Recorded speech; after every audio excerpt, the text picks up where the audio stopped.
आज का दिन कयामत का दिन है। अमेरिका ने जो धमकी दी है, अगर वो सचमुच साबित हुआ तो दुनिया के लिए आज का दिन सबसे विस्मयकारी और सबसे बड़ा दिन होगा। सोचिए, आज ईरान, इजराइल और अमेरिका के युद्ध का 39वां दिन है। आज मंगलवार है। अमेरिका का धमकीबाज और अब गालीबाज डोनाल्ड ट्रंप ने कहा था कि मंगलवार को कुछ ऐसा बड़ा होगा जिसकी कल्पना ईरान ने नहीं की है। हम उसे पाषाण युग में भेज देंगे, उसे पत्थर युग में भेज देंगे अगर उसने होर्मुज स्ट्रीट नहीं खोला तो। लेकिन सोचिए, ये धमकी युद्ध के 5 दिन के बाद से ही डोनाल्ड ट्रंप दे रहा है। ये उसका सनकपन है। वो अब धमकीबाज से निकलकर गालीबाज हो गया है। लेकिन ईरान ने पिछले 38 दिनों के युद्ध में जो अमेरिका की हालत की है, उसकी आप कल्पना नहीं कर सकते हैं। अमेरिका का अब कोई भी हथियार विश्वसनीय नहीं रहा। उसका F-35 गिरा है, उसका F-16 गिरा है, F-15 गिरा है, उसका चिनकू हेलीकॉप्टर गिरा है, जो हवा में रिफ्यूल किया जाता है विमान वो गिरा है, उसका जो रडार प्लेन है वो गिरा है, उसका चिनकू हेलीकॉप्टर गिरा है, उसके पैट्रियट मिसाइल और उसकी वायु रक्षा प्रणाली फेल हो चुका है, उसका थार्ड जो दुनिया का सबसे मजबूत वायु रक्षा प्रणाली माना जाता था, उसकी अब कोई सूध लेने वाला नहीं है।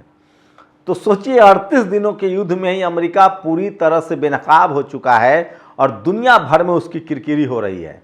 लेकिन सबसे ज्यादा अमेरिका की किरकिरी अमेरिका में हो रही है। डोनाल्ड ट्रंप के बारे में कहा जा रहा है कि इस सनकी राष्ट्रपति को, जो दिमागी रूप से दिवालिया हो चुका है, इसको राष्ट्रपति पद से हटा देना चाहिए। वहां के संविधान में एक प्रावधान है कि जब कोई राष्ट्रपति दिमागी रूप से सनकी हो जाए, दिवालियापन हो जाए, पागल हो जाए, तो आप पद पर नहीं रह सकते हैं। और ऐसे में जो डिप्टी प्रेसिडेंट होता है, जो उपराष्ट्रपति होता है, उसको जिम्मेदारी दे दी जाती है। तो मांग हो रही है कि इस दिमागी रूप से खाली गालीबाज, धमकीबाज डोनाल्ड ट्रंप की जांच कराई जाए और अगर ये मानसिक रूप से दिवालिया है तो इसकी जगह वेंस को राष्ट्रपति बना दिया जाए। ये बात क्यों कही जा रही है? डोनाल्ड ट्रंप युद्ध के 5वें दिन से ही रोज कहता है नेवी खत्म हो गया, एयरफोर्स खत्म हो गया, होर्मुज स्ट्रीट हम तुरंत खुलवा लेंगे। लेकिन सच्चाई है कि अब तक 300 से ज्यादा बड़े ड्रोन्स मार गिराए गए हैं अमेरिका के। उसके F-35, F-16, F-15, split 2 bomber, हवॉक्स जैसे तमाम बड़े बड़े जहाज जो उसने इस युद्ध में लगाए थे, वो सब कुछ बर्बाद हो रहा है। अमेरिका जो ये सोच कर आया था कि ईरान पर कब्जा कर लेंगे, तेल पर हमारा वर्चस्व होगा, अब 9 खाड़ी देशों से उसकी वापसी हो गई है। अब तक उसका इराक पर कब्जा था। ईरान ने इराक को आज़ाद करा दिया, उसके दूतावास को फूंक डाला है। अब इराकी मिलिशिया का अब इराक पर सत्ता में वर्चस्व स्थापित हो गया है और अमेरिका को वहां से भागना पड़ रहा है। उसका सबसे बड़ा पिट्ठू देश था कतर। कतर अब पूरी तरह से, जहां से अल जजीरा भी चलता है, दुनिया को लगता था कि कतर मुसलमानों का, इस्लाम मानने वालों का, ओपेक देशों का सबसे बढ़िया देश है। लेकिन अब पता चला कि कतर तो डरपोक था। लेकिन कतर ने सबसे पहले हिम्मत दिखाई और कहा कि हम अब अमेरिका के सैनिक अड्डों को न रहने देंगे, न अपनी जमीन का इस्तेमाल करने देंगे, क्योंकि कतर पर भी ईरान ने हमला किया, अमेरिका के ठिकानों पर हमला किया। ईरान अपने हिस्से की ईमानदारी बरत रहा है। वो खाड़ी देशों में किसी भी आम लोग को निशाना नहीं बना रहा है। वो वही हमला कर रहा है जहां पर सैनिक अड्डे हैं या फिर बंदरगाह है या फिर अमेरिका के युद्धपोत या सैनिक खड़े हैं। सोचिए, उसके बाद उसने जॉर्डन पर हमला किया। जॉर्डन पर भी यही स्थिति थी। जहां जहां अमेरिकी दूतावास को उड़ाया गया, अमेरिकी अड्डों को उड़ाया गया, अमेरिकी जहाज़ों को उड़ाया गया। 2 देश हुआ। उसके बाद इराक पर, तो कतर, जॉर्डन, इराक पर तो पूरी तरह से, इराक ऐसा देश था जिस पर सद्दाम हुसैन को मारने के बाद अमेरिका ने कब्जा कर लिया था, गुलाम बना लिया था। अब पूरी तरह से इराक को खाली कर दिया गया। इराक के किसी भी शहर में अमेरिकी दूतावास नहीं है, न अमेरिकी सैनिक है, न अमेरिकी अड्डे हैं। साथ ही लीबिया पर भी बमबारी लगातार हुई है और लीबिया को भी लगभग ईरान ने आज़ाद करा लिया है। उसके बाद ओमान और बहरीन पर अभी भी हमले जारी हैं। सबसे बड़ा संयुक्त अरब अमीरात, UAE और सऊदी अरेबिया जो है वो अमेरिका के साथ खड़ा होता हुआ दिख रहा है। लेकिन सोचिए, इन देशों ने अब से युद्ध के 15 दिन पहले कहा था कि 7 दिन बाद ईरान पर हमला करेंगे, फिर 15 दिन बाद ईरान पर हमला करेंगे, 20 दिन बाद ईरान पर हमला करेंगे। आज युद्ध का सोचिए 39वां दिन है, 38 दिन बीत चुके हैं, किसी की हिम्मत नहीं हुई कि उस पर हमला कर दें। इसका मतलब है कि खाड़ी देशों में से ईरान का खौफ है और खाड़ी देश अब जान गए हैं कि ईरान से जब अमेरिका नहीं जीत सकता है तो हम क्या है। तो खाड़ी देशों से अमेरिकी अड्डे खत्म हो गए हैं। अमेरिका का जो डॉलर था उसका तेल का पूरा कारोबार चौपट हो गया है। और अब तो कहा जा रहा है कि नॉर्थ कोरिया ने, जो किम जोंग उन है, उसने लगभग 400 मिसाइल ऐसे दी हैं ईरान को जिन मिसाइलों को क्षमता 15,000 किलोमीटर है। अगर ईरान पर कोई बड़ा हमला आज हुआ मंगलवार के दिन, जिसका अल्टीमेटम दिया, वैसे तो धमकीबाज है ट्रंप, अब गालीबाज भी है, उसकी कोई भी धमकी अब तक धरी की धरी रह गई है। होर्मुज स्ट्रीट आज भी बंद है, अलमंदेब आज भी बंद है, उसके जहाज अभी भी गिर रहे हैं, वो खाड़ी देशों पर अभी भी हमले हो रहे हैं। ईरान अब तो उसके बिजनेस अड्डों पर भी हमला कर रहा है। सोचिए, उसने तमाम अमेरिकी बिजनेस कंपनियों का जो खाड़ी देश में उसको भी हमला बनाया है। कहा जा रहा है कि 29 बिलियन डॉलर से एक एआई का जो सेंटर स्थापित किया जा रहा था संयुक्त अरब अमीरात में, यूएई में, उसको लेकर भी ईरान ने कहा है कि अगर हमारे बिजली पावर पर, बिजली संयंत्रों पर हमला हुआ, हमारे न्यूक्लियर प्लांट पर हमला हुआ, हमारे पानी के प्लांट पर हमला हुआ, तो हम उस एआई सेंटर को भी उड़ा देंगे। तो 38 दिनों के युद्ध में यह साबित हो चुका है कि ईरान जो है वो ड्राइविंग सीट पर है।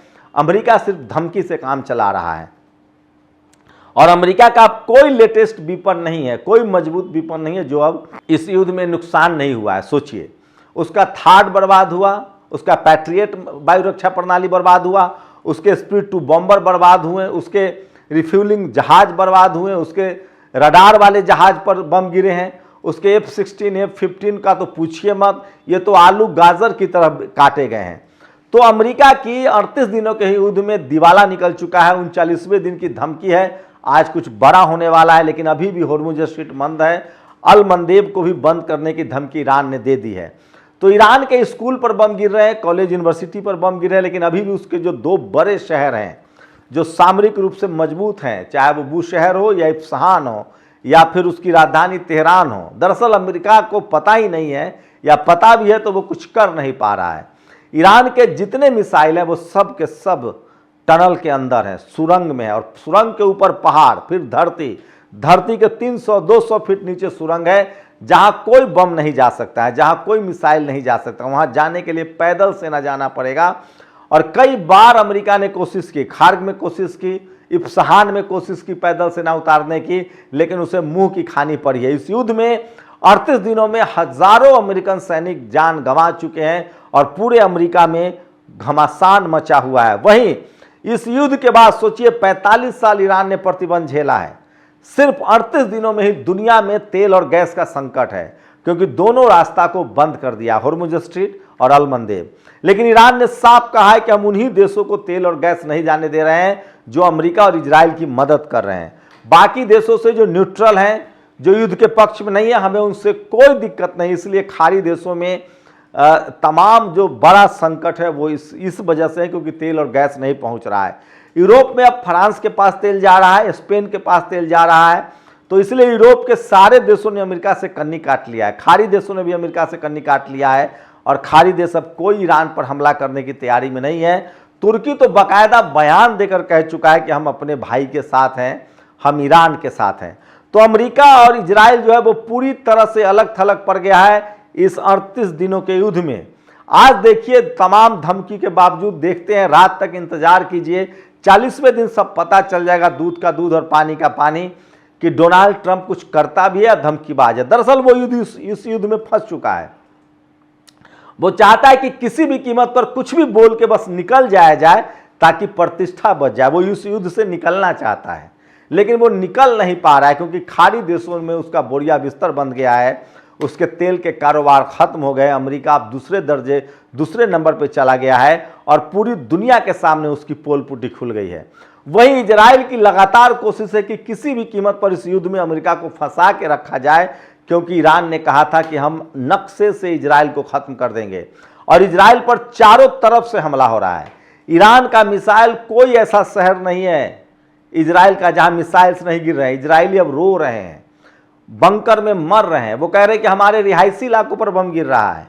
सोचिए, ये स्थिति हो गई है। लेबनान से भी इजराइल पीछे है, लेबनान के लड़ाके इजराइल पर हावी हैं, वो भी मिसाइल दाग रहे हैं। फिलिस्तीन में हमास लगातार मरकेवा टैंक उड़ा रहा है। कोई ऐसा दिन नहीं है जब 1 दर्जन से ज़्यादा इजरायली सैनिक फिलिस्तीन में नहीं मारे जा रहे हैं। यमन के लड़ाके हूती जो हैं वो इजराइल पर भी हमला कर रहे हैं और पानी में भी उन्होंने मोर्चा संभाल रखा है। तो युद्ध के 38 दिन खत्म हो चुके हैं। 39वां दिन आज सबसे बड़ा दिन है। या तो कोई बड़ा समझौता होगा या बड़ा भयानक युद्ध होगा, और ईरान ने बाकायदा तैयारी कर रखी है। और एक अमेरिका की अब बड़ी चूक इजराइल को नक्शे से खत्म कर देगा, क्योंकि कहा जा रहा है कि ईरान के पास अभी भी लाखों मिसाइल है और उसके पास 15,000 किलोमीटर तक मार करने वाले नॉर्थ कोरिया के भी मिसाइल पहुंच गए हैं। तो दुनिया में अब कोई भी देश नहीं है जो इजराइल और अमेरिका के साथ खड़ा हो। साथ ही ईरान के साथ पूरी दुनिया की सिंपैथी है। कहां डोनाल्ड ट्रंप ने ईरान में सत्ता बदलने का सपना देखा था, उसकी खुद की सत्ता जाने वाली है। और ये दुनिया को पता चल गया है कि अब दुनिया में सबसे ताकतवर देश अमेरिका नहीं रहा, ईरान चौथी बड़ी ताकत बनकर उभरा है। और अब वो पूरी ठसक से तेल का उत्पादन कर रहा है, तेल बेच रहा है, और होर्मुज पर, अलमंदेब पर उसका कब्जा है। और पूरी दुनिया में जो गैस और तेल की किल्लत है या जो महंगाई बढ़ रही है, इसके लिए दुनिया भर के देश इजराइल और अमेरिका को गुनहगार बता रहे और कह रहे हैं कि आखिर ईरान पर हमला क्यों किया। 45 साल की ईरान की तैयारी ने अमेरिका को बर्बाद करके रख दिया है। खाड़ी देशों से, एशिया से उसका बोरिया बिस्तर बांध दिया है और ईरान एक ताकतवर देश बनकर उभरा है। आप लोग अपनी राय जरूर दीजिए, आपकी क्या राय है। शुक्रिया। नेशनल दस्तक की आपसे गुजारिश है कि अगर इसको बचाना चाहते हैं तो नेशनल दस्तक को सब्सक्राइब करने के लिए रेड कलर के सब्सक्राइब बटन को दबाएं, फिर बेल आइकन की घंटी दबाएं। नेशनल दस्तक को बचाने के लिए बहुत जरूरी है कि हर खबर को शेयर करें, लाइक करें, कमेंट जरूर करें।